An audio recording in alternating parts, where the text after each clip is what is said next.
ભાડભૂત ગામ પાસે નર્મદા નદી પર આકાર લઈ રહેલા બેરેજ યોજના માટે ગામ લોકો જમીનના બદલામાં યોગ્ય વળતરની માંગણી કરી રહ્યા હોવાથી વિવાદ ચાલી રહ્યો હતો. આખરે રાજ્ય સરકારે અસરગ્રસ્ત ગામોમાં પ્રતિ વીઘા 22 લઈ 32 લાખ રૂપિયા સુધીનું વળતર આપવાની જાહેરાત કરતા જમીન સંપાદનની કામગીરી ઝડપી બને છે. વહીવટીતંત્રે દાવો કર્યો છે કે અત્યાર સુધીમાં 80% જમીન સંપાદિત કરી લેવામાં આવી છે. અંકલેશ્વર તાલુકાના 6 ગામોની કુલ 819 હેક્ટર જમીનના સંપાદન માટેની કાર્યવાહીથી ભાડભૂત અમલીકરણથી વેગવંતી આવશે. પ્રોજેક્ટના વર્ષે અંદાજે 1000 કરોડથી 1200 કરોડનો આર્થિક ફાયદો થવાનો અંદાજ છે. પ્રોજેક્ટ માટે જરૂરી કુલ જમીન પૈકી 80% એટલે કે 642 હેક્ટર જમીનનું સંપાદન પૂર્ણ કરી લેવામાં આવ્યું છે. અત્યાર સુધી ખાતેદારોને લગભગ 400 કરોડની માતબર રકમ વળતર પેટે ચૂકવવામાં આવે છે. આ યોજનાના ભાગરૂપે બનનાર 6 માર્ગીય બ્રિજને કારણે સુરત દહેજ વચ્ચેનું અંતર 37 કિલોમીટર જેટલું ઘટી જશે.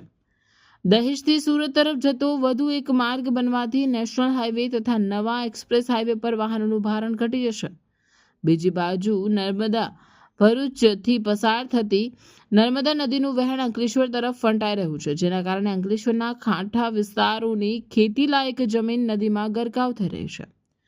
4 વર્ષથી અટકેલ પૂર સંરક્ષણ પાડાનું ભૌતિક કામ ફરી શરૂ થતાં હવે ધનતુરિયા તરિયાથી લઈ સરફુદ્દીન બોરભાઠા સુધી નદી કાંઠાના વિસ્તારોમાં નદીના પ્રવાહને લીધે થતું ધોવાણ અટકશે. ચોમાસા દરમિયાન નદીમાં આવતા ભારે પૂરને કારણે ડાબા કાંઠાના નીચાણવાળા વિસ્તારોમાં જાનમાલનું ભારે નુકસાન થતું હોય છે.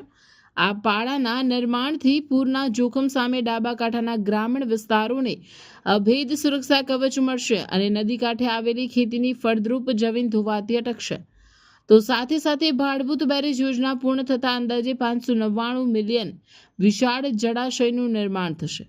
આ જળાશય ભરૂચ, અંકલેશ્વર અને વાગરા વિસ્તારના ઉદ્યોગો માટે પાણીનો મુખ્ય સ્ત્રોત બનશે.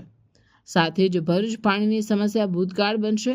આ પ્રોજેક્ટથી ભરતીના પાણીને રોકી શકાશે, જેથી ખરપાટની સમસ્યા પણ દૂર થશે.